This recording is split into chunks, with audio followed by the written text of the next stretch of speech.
30. 25. தரேன். Deal. கை தரங்கடா.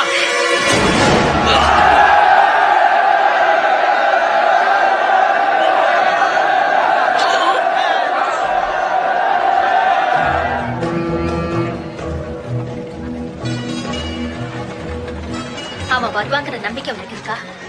S, அவன் கண்டிப்பா வருவான். எனக்கு அதிர்ஷ்டம் அடிக்க போகுது. அவன் மத்தவங்கள மாதிரி கிடையாது, கொடுத்த வாக்க காப்பாத்துவான். அப்படின்னு நீ சொல்ற. ஆனா அவனை பார்த்தாலே ரொம்ப திமிர் பிடிச்சவ மாதிரி இருக்கு. எனக்கு அவனை கொஞ்சம் கூட பிடிக்கல. யார பத்தி சொல்ற?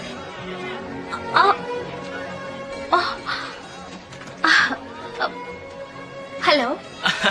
புறப்படுறதுக்கு ரெடி ஆயிட்ட போல இருக்கு. Very good. ரெடியா இருக்கு. ஓ நோ நோ, நான் எப்போ பார்ட்னர் கிட்ட திருடுறது இல்ல பார்ட்னர். தப்பா எடுத்துக்காத, நான் கொஞ்சம் அவசரப்பட்ட உன்ன. இருக்கட்டும், இதெல்லாம் என் வாழ்க்கையில